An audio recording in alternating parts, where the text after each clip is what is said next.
Let us do what we agreed in this economic package.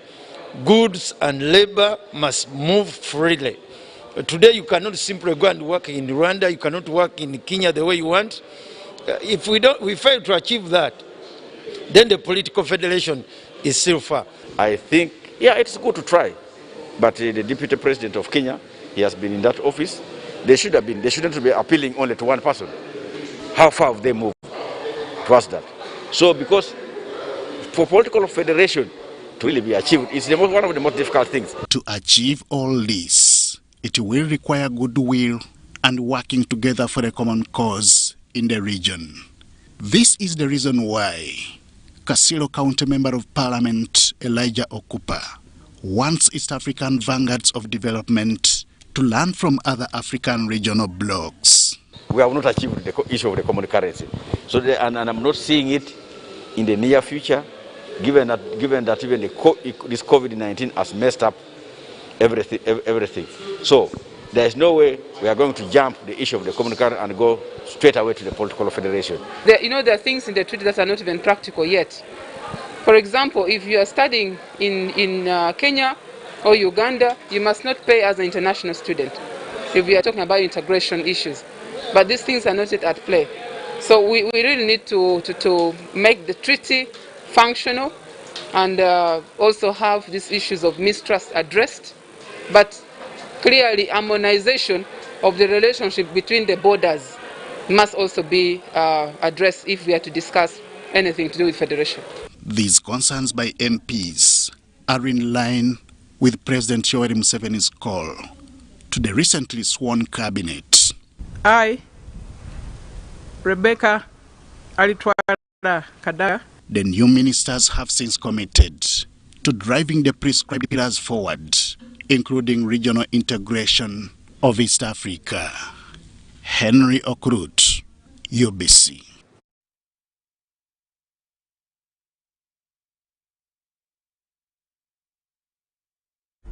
Ugandans expecting their 100,000 shillings bailout from government will have to wait longer after government asked for more time to compile and display a list of eligible persons to receive this money. The revelation was made by Kano Sam Engola, the Minister of State for Gender, Labour and Social Development at Parliament. Finance has already released 53.5 billion for cash handouts to support a section of vulnerable Ugandans affected by the 42-day lockdown. The intended beneficiaries will have to wait longer. Appearing before the Parliamentary COVID-19 Task Force Committee Wednesday morning, the State Minister for Gender, Labour and Social Development, Kano Sam Engola, said they need at least a week to put everything to order before funds are disbursed. So to be transparent, we have to display the data before payment. So the payment will be after 1 week? Yes. So that's an assurance. Yeah, but you see, the impression which had been on is that money is going to be paid effective the 6th. Yes. And for purpose of the record, and I think you're right. We have to collect all the data, be assured of whom we're paying. Who are we going to pay? That's what they say. That's what I'm the assurance can only be given by the data, by the displacement. Okay.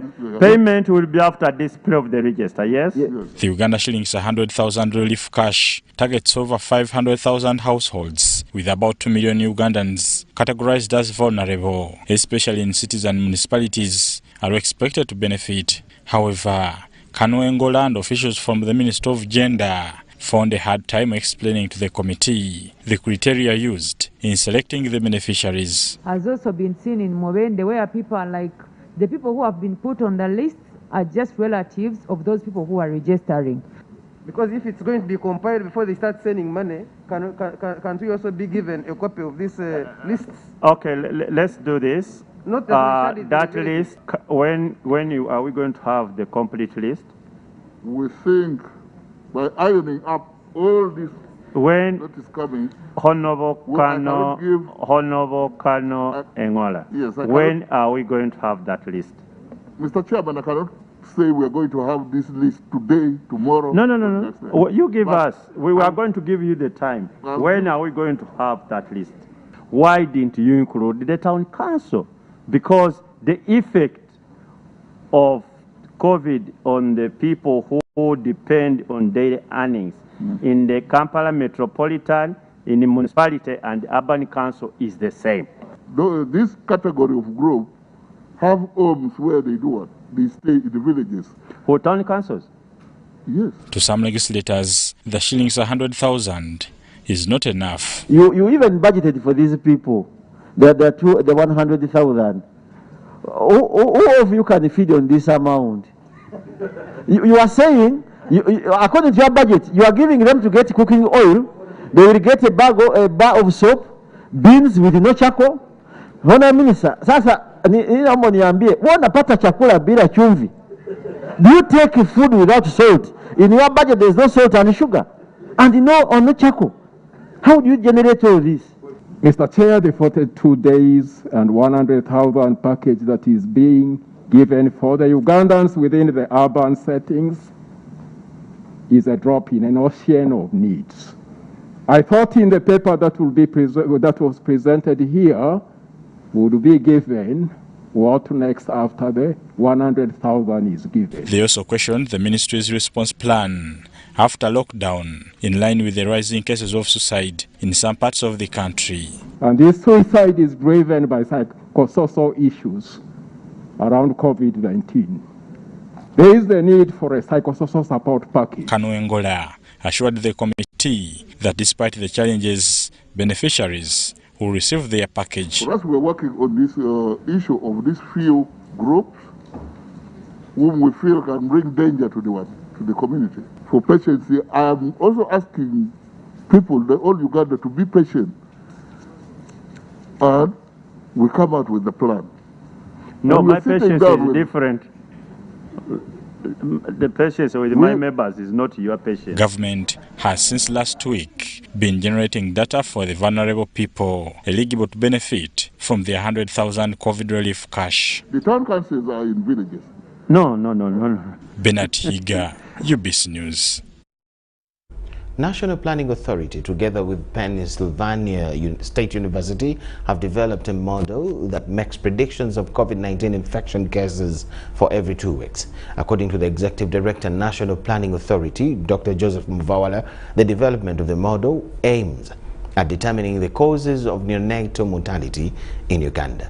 The model can be used by any African country to make projections for COVID-19 cases.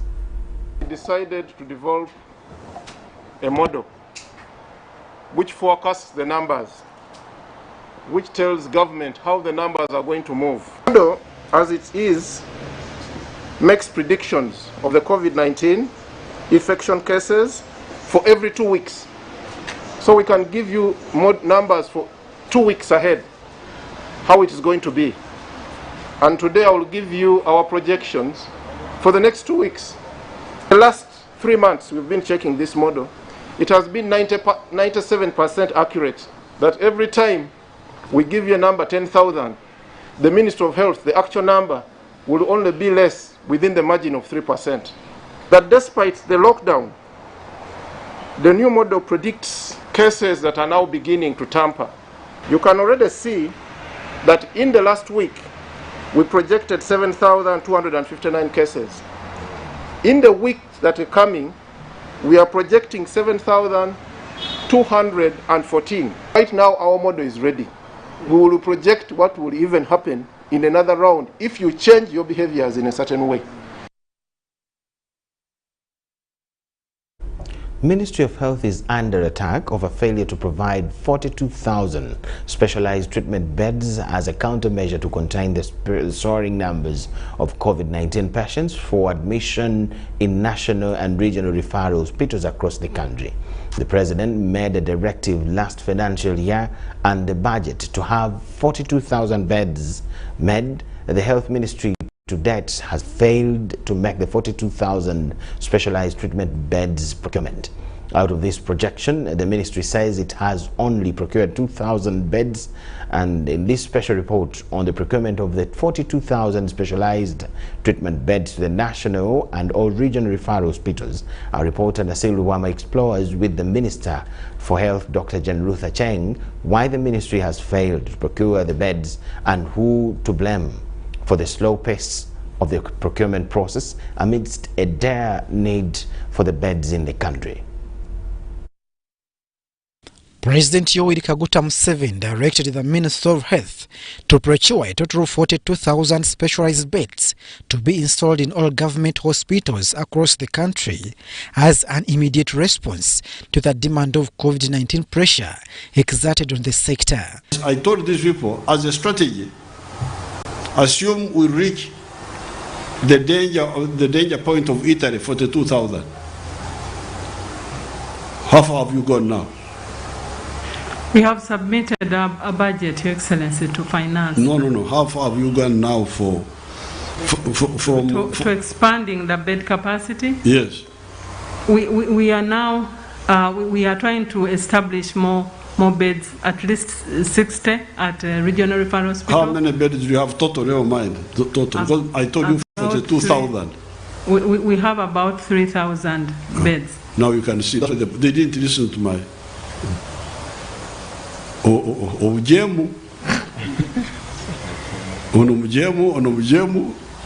that's where the problem is.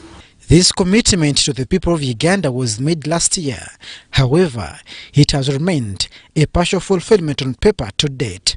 The ministry is reproving conditions attached to the directive which tied their hands while fulfilling the target. The problem has been with resources to ensure that the beds are available, and also materials to manufacture the beds in country.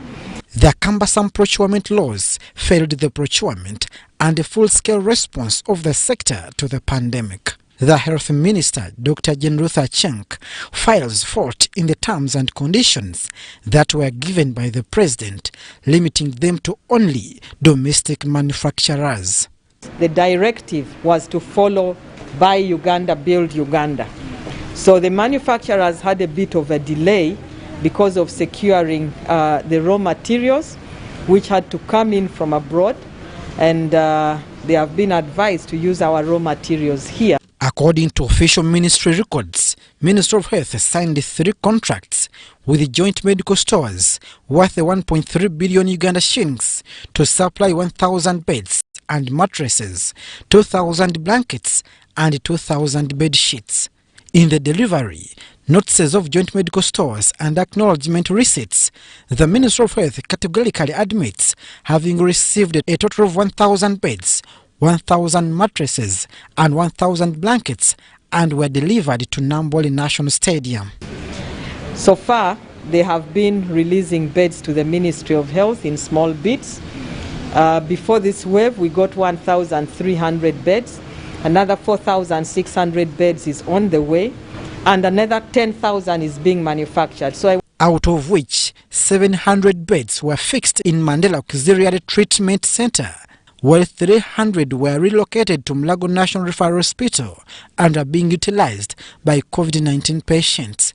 However, the scarcity of specialized ICU beds in government hospitals has caused havoc on the sector when it comes to offering basic treatment to COVID-19 patients. This has led to exorbitant charges by private players in the health sector who have the facilities required to save lives of COVID-19 patients. The bulk of the cylinders are coming from outside, and this is not in our control to get them here in time. And also, we realize that many of these facilities, the private facilities, would take some of these cylinders and take them in the private. We realized actually a number of our cylinders were in the private sector, and we've been trying to get all of them. According to the official Twitter hand of Ministry of Health, an assessment was conducted at the tail and end of last year about intensive care units in all hospitals in the country. However, only 143 ICU beds, complete with ventilators, patient monitors, and high-flow oxygen therapy apparatuses, were procured and distributed to various facilities. We have already started that process of acquiring more cylinders, and our target is 15 to 25,000. Due to the COVID-19 pandemic, the Ugandan health sector is overwhelmed by the patients, especially those in need of the specialized beds. Before the pandemic, Uganda had a total of 14,000 beds, which does not reach even a quarter of 42,000 beds commitment. Abdul Nasir Lukomwa, UBC News. Thank you so much, Abdul Nasir Lukomwa, for that insight. Ministers for Kampala, led by the Senior Minister Minsa Kabanda, have made an impromptu visit to different city locations in the visit which targeted business centers. They wanted more centered on assessing the COVID-19 awareness and compliance levels in these areas, as we see in this report. The Minister for Kampala, Ajet Minsa Kabanda, has this Wednesday, 7th July 2021, paid a courtesy call to downtown Kampala business centers.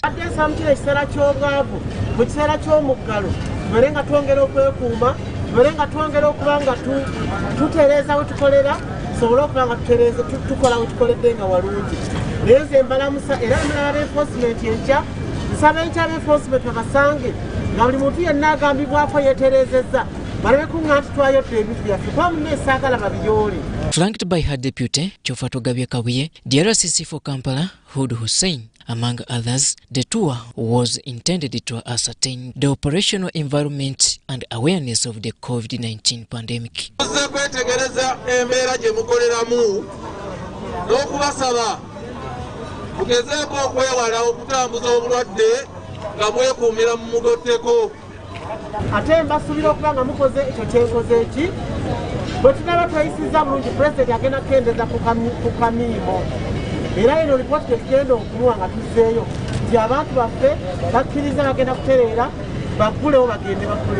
In the company was also teams of medical experts.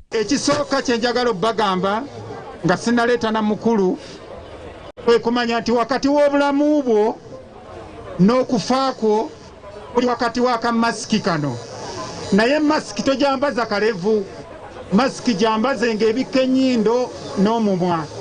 City dwellers equally raised their concerns.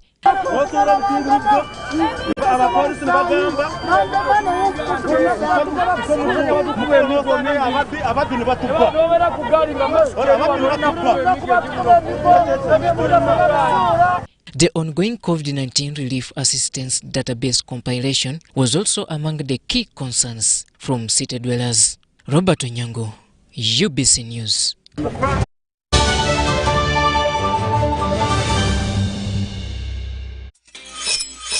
We've cut and reduced our MTN Momo withdrawal rates. Now you can withdraw mobile money at the lowest rates. You also get MTN Century Points when you deposit, send, and withdraw MTN mobile money. Visit our Momo agents countrywide and withdraw mobile money at our reduced rates from 1st May 2021.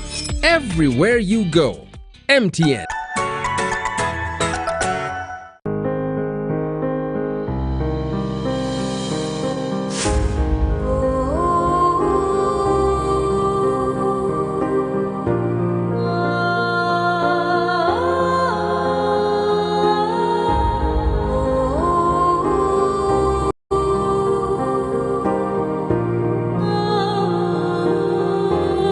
COVID-19 chijja kugwa. If we get vaccinated now, observe social distancing, wear a mask properly, sanitize or wash our hands with soap and water regularly. Together we can defeat this enemy.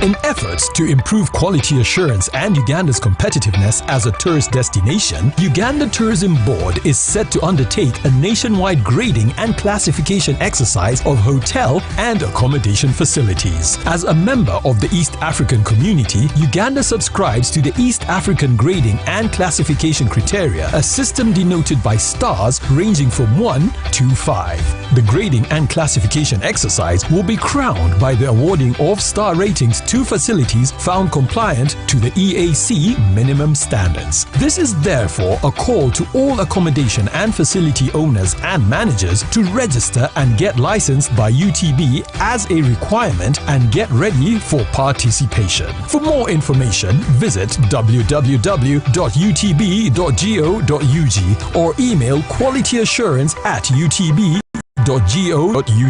for details. Uganda Tourism Board, promoting tourism together.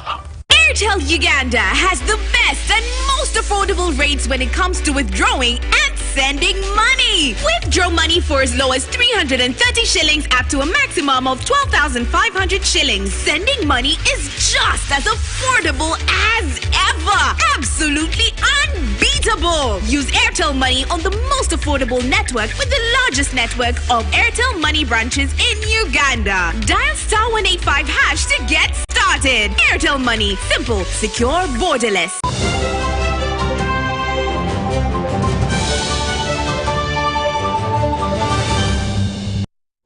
UBC News tonight. Welcome back from the break. People in the water-stressed Lyamibuza Cell, Mohokia Town Council, Kasese District stand a high risk of having COVID-19 infections if water, which is an essential commodity in countering the spread of the disease, is not easily accessed to them. In this report, people have now foregone washing their hands due to scarcity of water. The 500 residents of Lyamibuza Cell, Mohocha Town Council in Kasese District could be at the ripe verge of contracting COVID-19. Here, hand washing is a challenge since getting a drop of water is like searching for a dropping needle in dry grass. Mohocha is one of the newly created town council with Lyamibuza, one of the cells herein. It lies a few kilometers from Kikorongo Equator Line and is water-stressed and occupied by cotton farmers. These farmers bought masks as a protective gear against the spread of COVID-19, but spent days without washing them because the cost of water in the water-stressed Lyamibuza is too high for a common man to afford.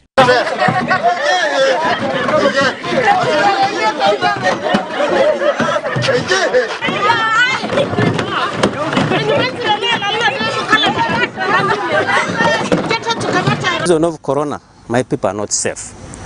Water we don't have. All along, people have been crying, telling government to give us water, provide, we have never get anything. People of Lyamibuza, they have been buying jerrycan of 1,000 each. And the vehicle which have been supplying them water even has stopped moving around the road. The area only gets water when it rains, and water collects in a cliff where the community can access free water in form of stagnated runoffs.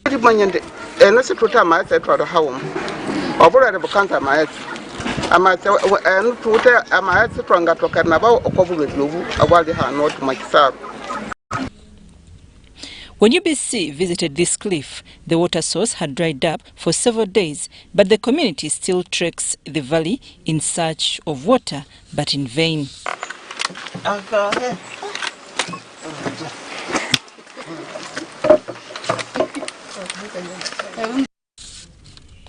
Mohindo, a resident, narrates that women and children are the most affected victims of the water scarcity in the area.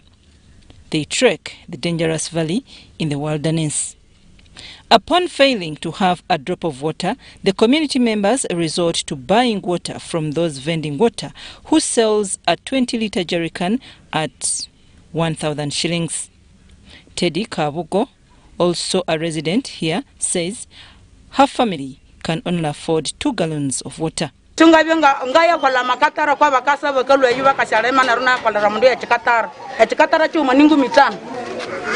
na reshangu mitano singana bereseba na ko kwanda hati mwenye waria nanga na ko mukosira mama yetu kama bitu na baberengo mulume na romulume wengu mitano sha tukenderi. But the area LC chairman Moses Kalisha narrates that reports of shortage of water have often reached the relevant authorities, but efforts to respond have always hit a dead end. At least ngayuka tuletera maitsi batolere mu teacher ngaba traffic aba kimano manzera iba mukejingisha sende kitu kidogo ngo kumunasha ibintu bye birihika so ikitsi bagini ngasaba ndi ambe omubutu kuba tuli mu bununga bwa corona batu wetikaye bareke ngo munduke tuwetikaye ematoka yiwe.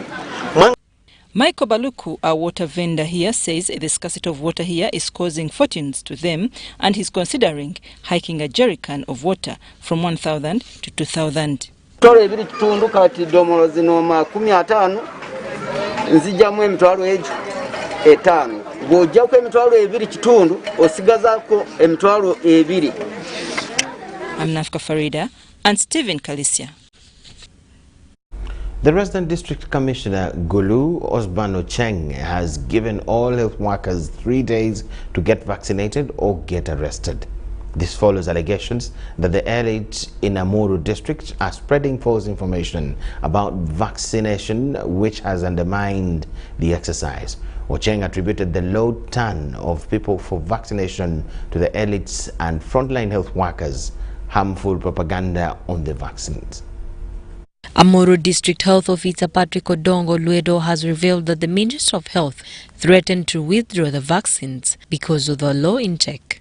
However, more health workers are contracting the virus, with one who succumbed to it. This has been attributed to the misinformation of the COVID-19 vaccine by the elite class in the district. Informed and said, please, if you're a frontliner, get vaccinated. And they were the same people who were instigating the population. They were the same people.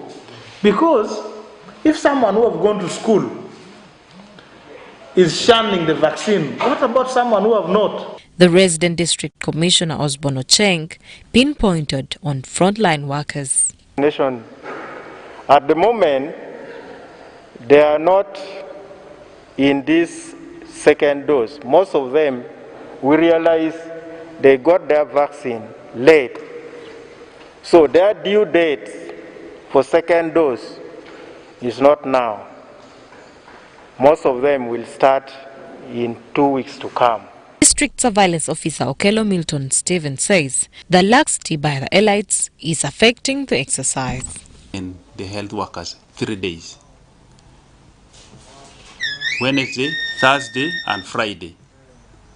If they do not take up the vaccine, those who have not been vaccinated, the chairman was very clear. We shall not allow them to be in our health facilities. Dr. James Abach from Right North Acholi is calling on the district to give the remaining vaccines to the willing ordinary people. Possibly need to consult and see people who took the vaccine at the early moment. Whether you're not a medical worker, possibly those vaccines should be given to those people so that we don't waste vaccine. And these vaccines seem to be having short expiry dates. Meanwhile, the RDC has also issued a warning to members of the sub-county COVID-19 task force against working outside their jurisdiction. So it said, no, we have to customize it to fit within our population. And this is what we have done. And that's why we have task forces in the different districts. It is to embrace what is within your locality. Amuru district currently has 66 people on home-based care. 67 have been discharged since the second wave started. The district received 3,000 doses in the first phase of the vaccination exercise, and an extra 320 doses were added in the second phase. The Ugandan Red Cross Society has embarked on a risk communication exercise aimed at creating awareness on how best people can continuously control the spread of COVID-19.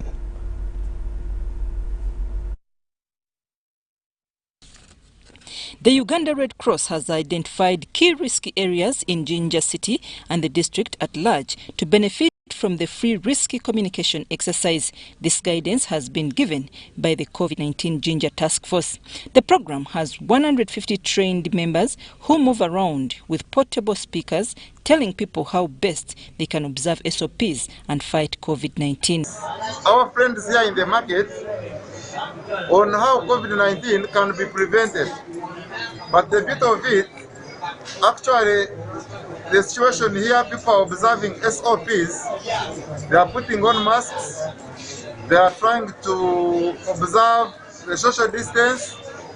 So we are moving in the whole of this market. The exercise kick-started in Jinja Central Market at the Functional Food Department and will be rolled out in the rest of the risky areas. The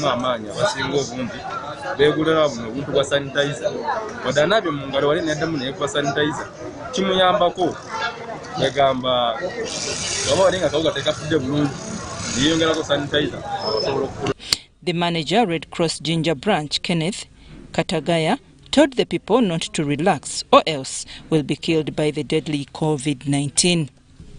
Be careful, you must use a lot of knowledge and expertise when you're communicating. That's why you have been seeing my team on ground. However much it was doing communication, it would give itself, it would observe SOPs. Rukunjiri Advocacy Group has appreciated the appointment authority, President Yoweri Kaguta Museveni, for appointing Rushumbura County MP Major General Jim Muhwezi as Security Minister. The youth group, headed by Jim Muhwezi Jr., says for long Rukunjiri was a stronghold for the opposition, but the NRM managed to wrestle it from the footsteps of the main opposition party, the FDC, with 74% in the just concluded 2021 general presidential elections. 2021 general elections in Chigezi sub-region were almost an easy walk in the park for the ruling National Resistance Movement. Rukunjiri being at center of producing formidable opposition candidates, militaristic in nature to face with the ruling NRM. Often, the political arena in electoral process has been characterized with dramatic scenes and shocks over the last 20 years. The FDC, which is the main opposition party, save for Nope and New Kid on the Block, had for a long time dominated the district's politics of Rukunjiri, but this time round, the ruling NRM stepped up its game to reclaim its lost glory in Rukunjiri. In the just concluded 2021 general elections, the NRM reclaimed Rukunjiri municipality from FDC's Tang Roland Mugume and Rujumbura County from FDC's stalwart Fred Turiamuheza. However, retired Major General Jim Muhwezi's return to Parliament as MP for Rujumbura wasn't an easy battle to return Rukunjiri in the hands of the ruling NRM. I, Major General retired Muhwezi Jim Katugugu, swear in the name of the Almighty God that I will be faithful and bear true allegiance to the Republic of Uganda, and that I will preserve, protect, and defend the Constitution. So help me God. The victory was not anything that the top leadership of the ruling NRM could underestimate. The national chairman of the NRM and president of Uganda awarded him with a ministerial docket of security minister in his new cabinet and government constituted last year. Following this reward, Rukunjiri Advocacy Youth Group have honored the deployment of retired Major General Jim Muhwezi in the security docket he understands better. The NRM in Rukunjiri lost with the 47%. But we did not go to bed because of the good leadership and guidance of the Honorable Major General Jim Katugugu Muhwezi. We were able to wake up, to organize, to mobilize, to marshal support, to go to trenches and look for votes, to organize and also reconcile the party.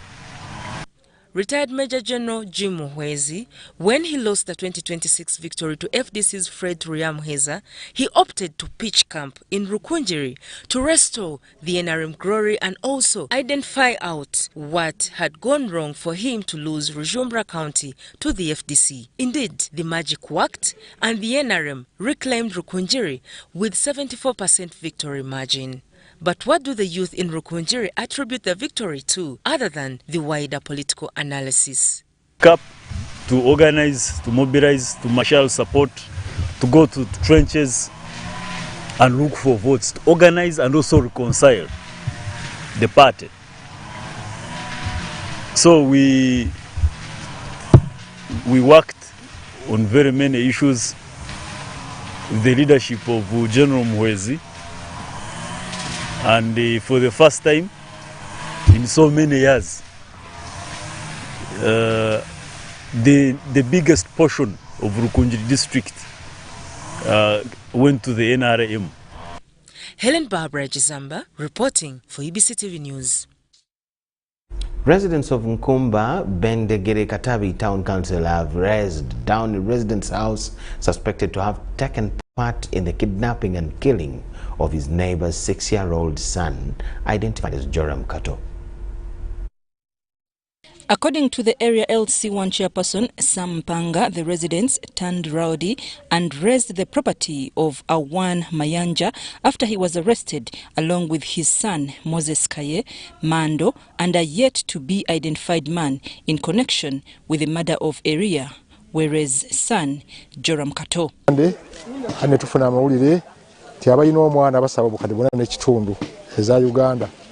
The deceased parents informed us that the boy got lost on Saturday evening. However, they reported the matter to police, and on Sunday the search for the boy with security officials and residents began. Na tegera malowoozi ge we yategera malowoozi ge nagamba oyo sikaye n'addamu n'agamba siye kaye najjako essimu.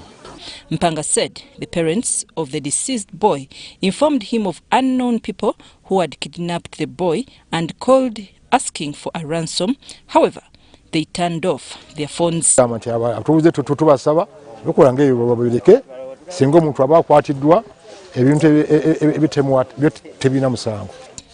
The suspects' whereabouts later were traced after the police tracked one of the phone they were using to demand for a ransom of 4.5 million shillings from the parents.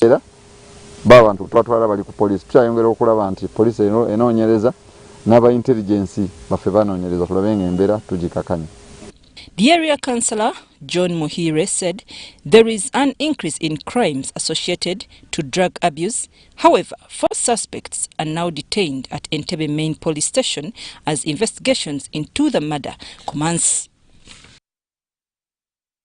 In Uganda, residents there woke up in a tragedy moment of the death of a one Gloria Nakavuma after electric circuit shorts. According to residents, the cause of the incident would have been illegal connection of electricity in her salon where she was working.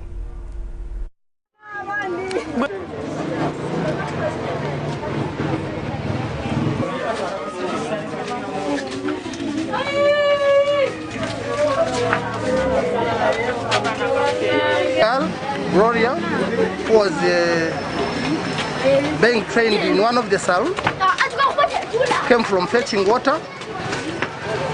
Then when she started mopping the saloon, it's later when people came to call us that she has been electrified. When they entered after switching off the switch, then she fell down and they lifted her to the nearest clinic. So we are not very certain of off and on, but it would go normally, then would come back. So I cannot confirm whether it was going off and on at their place.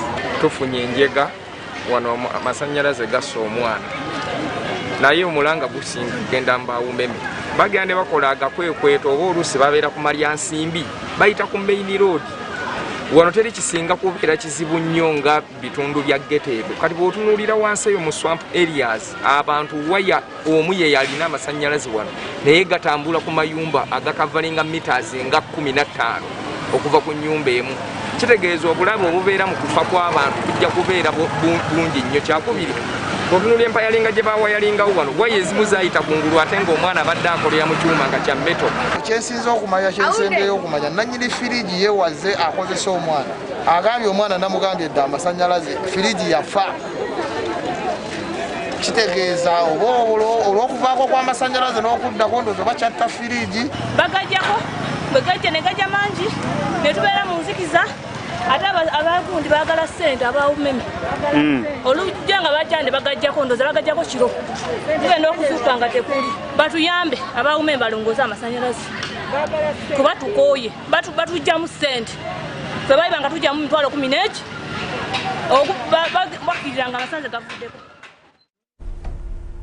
Story very sad that side. The District Resident Commissioner of Kagadi, Lilian Luterahu, has cautioned contractors of various projects in the district against shoddy work and unfair recruitment of casual workers, while commissioning a multi-million shillings health center too at Chakadima. Luterahu discouraged the recruitment of based on tribalism and technical know-how. Government, through the World Bank, extended a grant of shillings 613.4 million to elevate Chakabandima Health Center 2 to Health Center 3 in a bid to improve the provision of health services and decongest Kagadi District General Hospital. The contractor Banda Enterprises Limited has already signed contract agreements to do the work for a period of 6 months that would end in January 2022. The Kakadi District Chairperson, Yosia Ndibwami, applauded government for ensuring that people get better health services. Within 6 months, we are going to see the contractor finishing his work and handing it over to us as beneficiaries. I want to sound a serious warning to the contractor that we expect him to do quality work within the specified time and using the local-based labor. We are not happy to see ferrying people from wherever they are coming from east, to come and work here. Our people of Kagadi, people of Chakabandima should take a big priority to make sure they take whether the qualified staff or unskilled labor for this work. David Dibalaba, the contractor, assured the district officials of good quality work and professionalism. This contract is going to be done hand in hand with the local communities. By that I mean the local people will come, join our team, and we do the construction. Other things that will require amendments we shall do, as this is a COVID-19 period, that we may not need so many people on site, but we shall try to follow the guidelines issued by the government of Uganda. Matthias Indifuna, the Kagadi District Chief Administrative Officer, says he will not pay contractors if they do shoddy work. And we are going to pay as per the work done. We first value the work, we see whether they have done a good work, then we pay. And we are actually cautioning them to do very good work. Of course, we have examples of rural, where the rural people built a very good health center, and I sent them there to go and observe and get some way of doing things. And we hope they are going to do good work under our supervision. Among the buildings going to be constructed are maternity ward, latrine, placenta pit, male ward, among others. Last week, government also delivered medical equipment worth the shillings 208 million at the same health facility. Adiana Kote, UBC. Yes, with her story, we take a very short break. On return, we have more.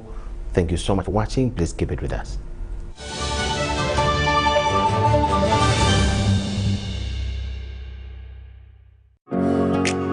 It's no secret that ICT makes learning easy. The strides made in our field could not be possible without it.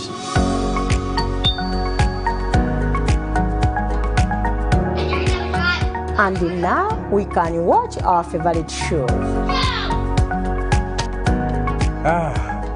My radio is my best friend. UCC provides an enabling regulatory environment and policy guidance for healthy competition. We also facilitate ease of doing business in the communications sector through licensing, standardization, spectrum management, tariff regulation, rural communication development, and consumer empowerment. An informed consumer is an empowered consumer. UCC supports local content and innovations. Driving the development of a robust communication sector in Uganda is Uganda Communications Commission. Therefore, understanding this model.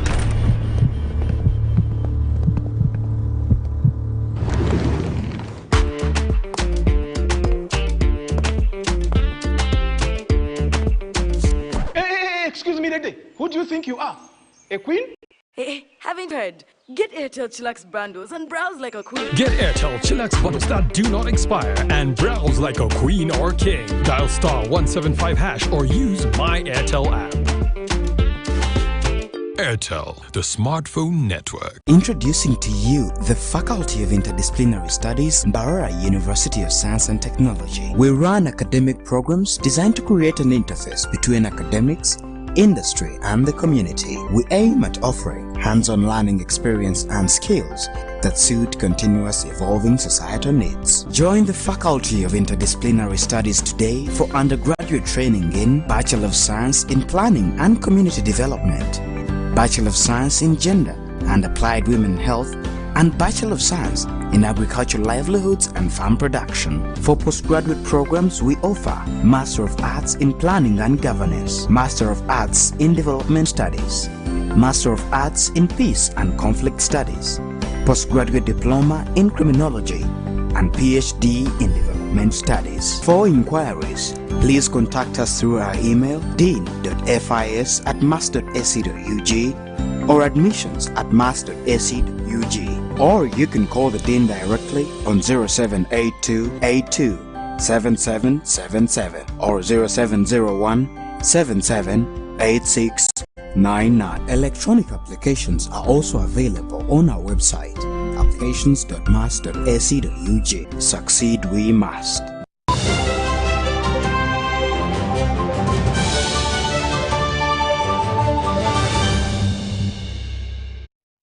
UBC News Tonight, welcome back from the break. Uganda Railways Corporation has hailed Starbex International for utilizing the multimodal transport system on the Central Corridor for importation of petroleum products. The oil marketing company is the first in the country to start utilizing the port of Luzira and Mwanza in Tanzania to import diesel and petrol in bulk. For over 15 years, the port of Luzira in Kampala had never received any consignment of petroleum products from the port of Mwanza, which is connected by rail to Tanzania's commercial capital of Dar es Salaam. When we use this transportation, our roads are saved.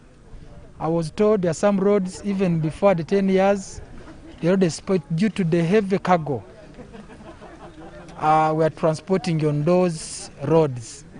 For example, we know Uganda needs a lot of fuel. This new development is seen as a major milestone in the enhancement of marine transport through the Central Corridor and promotion of the alternative regional transport route to the business community.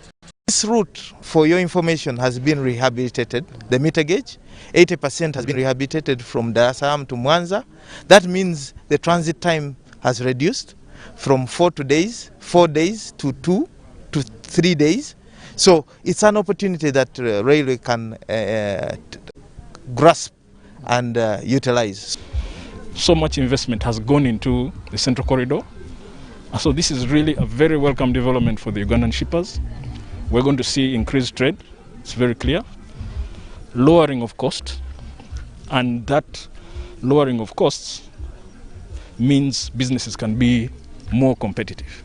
Starbex International, a local oil marketing company, has taken the lead by importing 1 million liters of diesel via the multimodal transport system. Venturing on the route is inspired by the need for efficiency, cheaper cost, and shorter transit time. You know, Kisumu and Mwanza look like co-wives because they're all fighting for the same business for Kampala. But we as at the center of business and at the center of bulk fuel, we trade with both sides. And this central corridor looks to be more interesting, and we're more interested in it. And today has marked the beginning of this venture, and we are promised that we're going to continue importing through the Mwanza Port Bell route. With increased business, more investment is required, especially in the purchase or rehabilitation of vessels. Currently, the bulk cargo transit time from the port of Dar es Salaam to Luzira port is averaging at 4 days. Since the resumption of the Mwanza Port Bell operations in January 2018, over 120,000 tons of cargo has been moved through the route. These are estimated to be over 5,000 trucks plying the route. The most common cargo are grain by the World Food Programme, roofing sheets, drip water, spices, and beauty products. Dennis Igoa for UBC Business. Thank you so much, Dennis Igoa. And on that note, we come to the end of what we had for you tonight. Let's have a look at the top stories.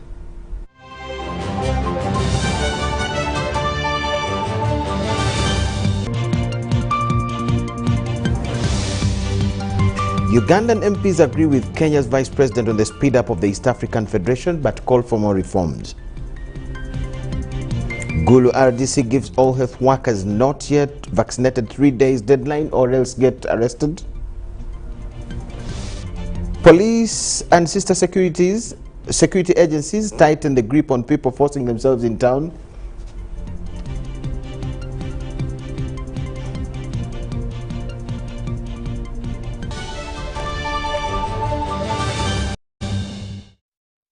That is all we had for you tonight. Thank you so much for watching. We'll leave you with the weather report forecast. Do not miss Behind the Headlines tonight, being a Wednesday. My name is Micheal Jordan Lukomwa with Elizabeth Nakakon and the whole team. Bye-bye. Thanks for tuning in to Tessa Millie with your weather update. We are still having thunder showers most parts of our country, and by 9 a.m. this morning we had the highs of 8.7 millimeters across Salty, Wadalai with 6.3, Masindi with 2.7 millimeters, Tololo with 2.5 millimeters. This is due to the moist winds that are blowing from the Congo air mass towards our country, plus the moist winds coming from the Indian Ocean meeting within our country, enhanced by with the local effects, hence bringing us the wet activities that we are having lately.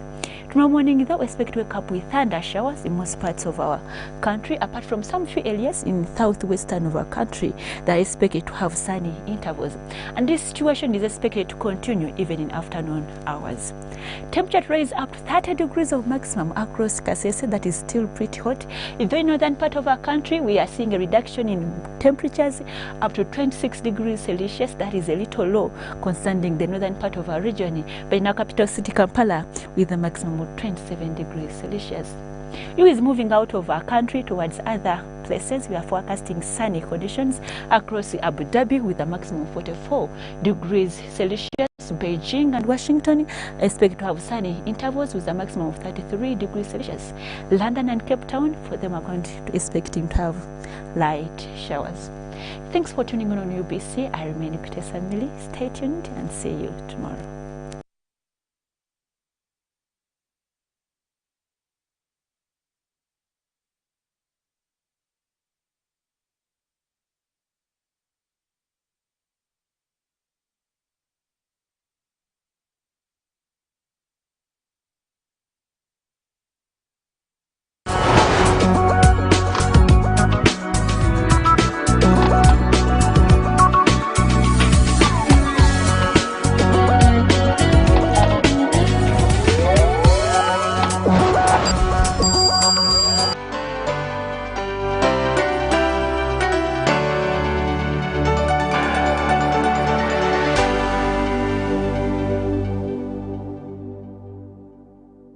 Of the day on UBC, brought to you by Authentically Symbolic and Insightful. We should work so hard to evacuate this power. Behind the Headlines, every Wednesday at 10 p.m. with Charles Odongto, was brought to you by... We've cut and reduced our MTN Momo withdrawal rates. Now you can withdraw mobile money at the lowest rates. You also get MTN Century Points when you deposit, send, and withdraw MTN mobile money. Visit our Momo agents countrywide and withdraw mobile money at our reduced rates from 1st May 2021. Everywhere you go, MTN.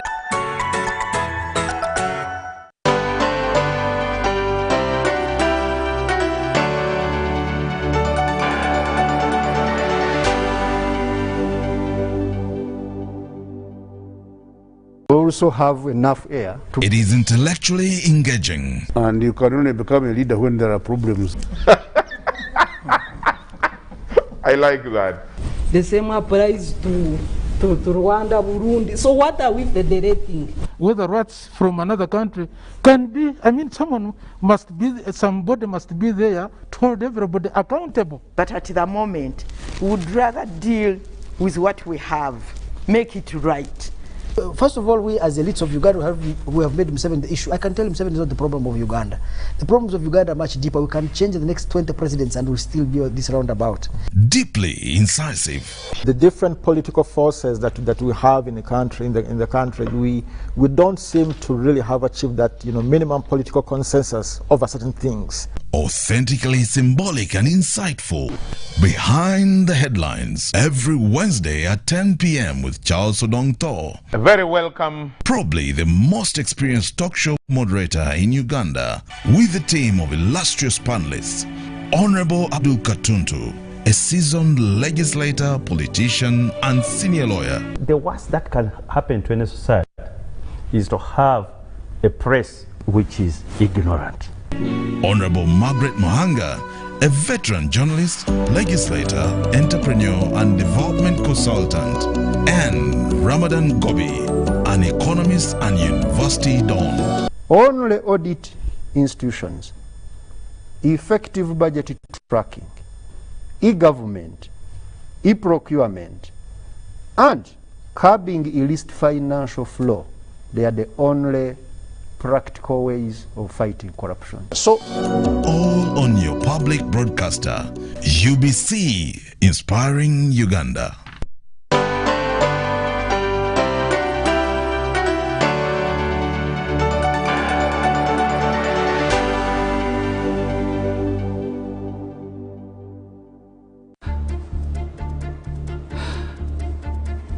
This one tastes awful, like absolutely awful. First came COVID, then a second wave. They say a third is coming. Now the virus is mutating. I'd walk 2 blocks away from the apartment and I would get confused as to how to get back home. Meanwhile, patients who'd recovered from COVID started to report some unusual after effects. The symptoms were different but hard. My hearing has been okay, I think. That's one of those things where it's like... Researchers all over the world are trying to determine the many aches, pains, and other problems, and then turn it all into numbers. Show you my hair. Was if you look here at the dates,